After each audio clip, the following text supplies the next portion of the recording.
Fala, galerinha, beleza? Aula de matemática. Comigo, professor Fontenelle. Vamos que vamos, galerinha. Olha só. Galerinha, em aulas passadas nós trabalhamos especificamente a parte de triângulos. Agora vamos fazer algumas questõezinhas, tirar dúvidas aí de vocês com exercícios, que é um exercício que você sempre aprende de verdade, tá certo? Então vamos lá? Olha só, olho na tela. Então vamos lá, olha aqui, ó. Você acha, lembra das questões da aula passada, né? Que são necessárias todas as porteiras terem esse reforço na diagonal? Lembra que na aula passada a gente falou sobre isso, né? Colocar um reforço na diagonal, assim, ó. Exatamente esse reforço aqui. Deixa eu ativar aqui a nossa caneta mágica do GoHashtag.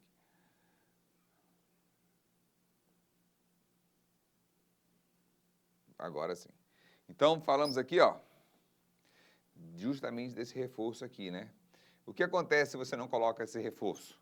Ela vai cair, ela vai sofrer aquela deformação, porque normalmente a madeira que compõe essas porteiras, ela é uma madeira pesada, para que ela possa ter uma durabilidade muito grande, tá certo? E por mais que você coloque várias madeiras aqui, olha, a gente chama de perna-manca isso aqui também, né?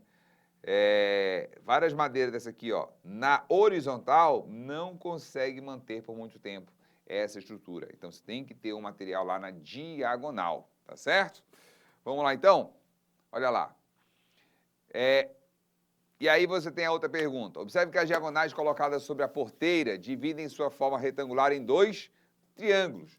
O que aconteceria com a porteira caso não coloque esse reforço na diagonal? Ela vai cair, né? Ela vai ficar arrastando no chão, beleza? Bem, nós vimos vários casos desse tipo, e olha um outro caso interessante aqui de triângulo, olha, que ele pode fazer sustentação, olha aqui, ó.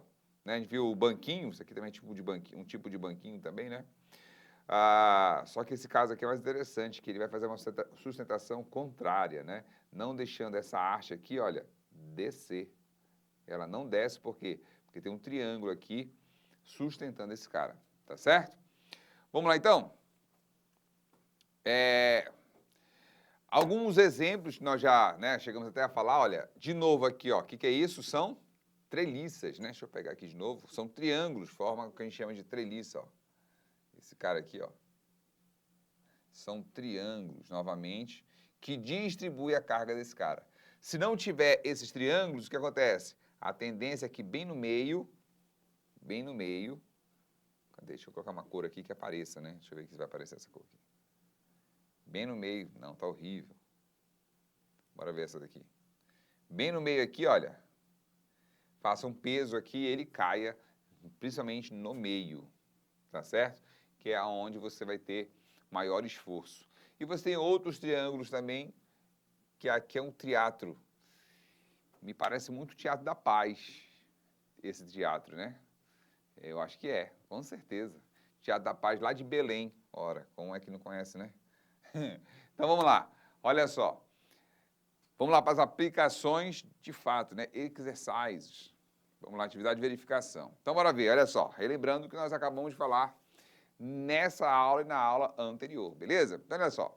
João estava brincando de construir formas geométricas, utilizando palitos de picolé e taxinhas, que era justamente o que a gente falou lá no início, né, da aula passada.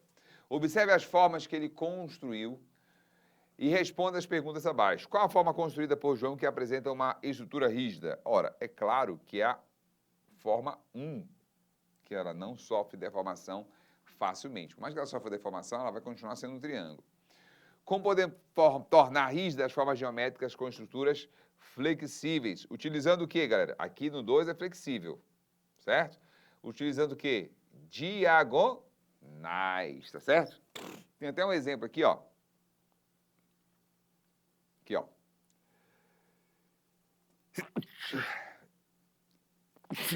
Eu tenho vários diagonais aqui, ó. 2 diagonais no quadrado. No pentágono, eu vou ter 5 diagonais, tá certo? De acordo com o número de lados, aumente, o número de diagonais também vai aumentar, beleza? Então, vamos que vamos. Então, o que eu posso fazer para tornar rígida as estruturas flexíveis? Eu uso o quê? Diagonais, beleza? Olha lá. Questão 2. Fala assim, ó. A imagem a seguir representa um tipo de treliça muito utilizado em construções. Vimos até essa questão dessa treliça aqui na ponte, né? Observe as formas que compõem sua estrutura. Responda às questões a seguir. Olha, não sei se você percebe comigo aqui. Vou fazer um pouquinho, vou ampliar um pouquinho a sua visão, né? Quantos triângulos compõem a estrutura dessa treliça? É fácil você verificar. Porque temos a presença de tantos triângulos para distribuir a carga. Agora, como é que é feita essa distribuição? Olha só. Aqui, o peso maior desse cara vai agir bem aqui, ó. Você consegue ver isso? Essa aqui a gente chama de força-peso, tá? O que a treliça faz?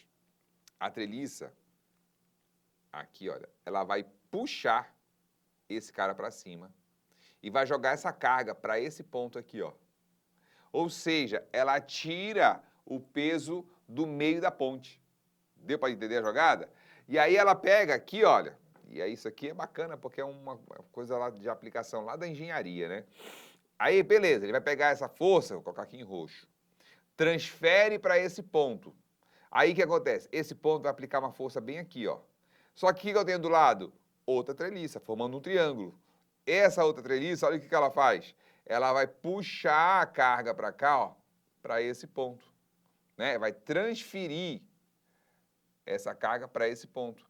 E aí, de novo, o que acontece? Ela vai jogar para baixo essa carga, tá certo? Mas aí, como já estou na segunda treliça, depois do ponto central, o que acontece? Já caiu muito o valor. E aqui, nesse ponto, eu já passo a ter a ajuda da sustentação desse ponto fixo aqui, ó. É muito louco, né? Engenharia é muito top, galerinha. Então, engenharia, quem gosta de matemática mesmo aí, mano, mete a cara porque engenharia é muito show de bola. E aí você tem como calcular isso aqui. Claro que pra gente não dá, né? Para o nível que a gente está trabalhando aqui, não dá para calcular isso. Mas quando eu era professor lá da galera da engenharia, a gente calculava essas trações, que a gente chama de tração, essas forças, de cada uma desses eixos para poder calcular e saber definitivamente qual era de verdade a força que estava agindo aqui nesse peso, para saber se essa estrutura horizontal aqui, ó, iria suportar ou não. É, papai. Então, olha só, bora lá para a pergunta de fato. Quantos triângulos compõem a estrutura dessa treliça? Ora, você vai ter aqui, ó, 1, 2, 3, 4, 5. 5 do lado, 5 do outro, 10 triângulos, beleza? Por que temos a presença de tantos triângulos nessa estrutura? Para tirar o peso de um ponto apenas, né? Que a gente normalmente chama isso aqui, esse ponto mais central, de centro de massa ou centro de gravidade, tá certo? A gente não...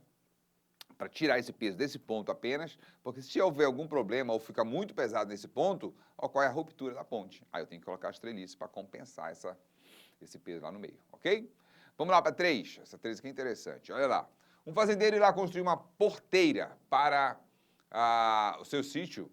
Para isso, ele usou tábuas de madeira com as seguintes medidas: 1,5 metros de altura e 2 metros de comprimento. E assim ele montou a porteira no formato retangular, como mostra a figura a seguir. Está aqui. O fazendeiro percebeu que a porteira ficou muito flexível e sem resistência. Sendo assim, ele resolveu colocar uma travessa na diagonal do retângulo. Então, tá aqui, ó. Vou colocar uma travessa, uma diagonal aqui, ó. Beleza?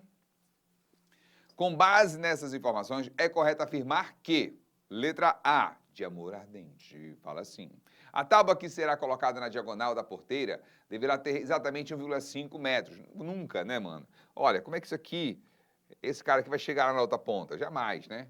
Então, letra B, de beijo selvagem, fala assim: a tábua que será colocada na diagonal da porteira deverá ter exatamente 2 metros, que é o tamanho de um dos seus lados. Também não pode ser o tamanho de um lado, tem que ser maior, tá certo? Tem que ser maior. A tábua que será colocada na diagonal da porteira deverá ser maior do que a medida dos seus lados. E a letra D, a tábua que será colocada na diagonal da porteira deverá ser menor que a medida dos seus lados. Olha lá. O que ele quer dizer aqui que é maior, esse cara aqui, quando eu pego esse cara, ó, 1,5, se eu pegar as duas juntas, com 2. Então, ela tem que ser menor que a soma das medidas, tá certo? Aqui ficou muito subentendido, né? será colocada na diagonal da porteira deverá ser menor que a medida dos seus lados. Menor que a soma das medidas dos seus lados, tá certo? A mais correta é a letra D, mas faltou esse detalhezinho aí. Tinha que ter colocado mais claramente que a soma das medidas. Então, tem que ser menor do que o quê? Do que somando 1,5 mais 2, tá certo? Porque todo triângulo, na formação de um triângulo, eu tenho essa exigência, né? Ele tem que ser menor que a soma dos lados. Porque se for do mesmo tamanho, o que vai acontecer? Não vai formar um triângulo. Se for dois caras do mesmo tamanho, olha, do 1,5 mais 2 já seria 3,5. E eu colocar dois caras aqui fixados 3,5, vai se tornar duas retas paralelas, o que fura totalmente a nossa condição. Beleza? De formação do meu triângulo. Então, galerinha, por hoje, fechamos nossos exercises por aqui. Fica com Deus e até a próxima. Fui!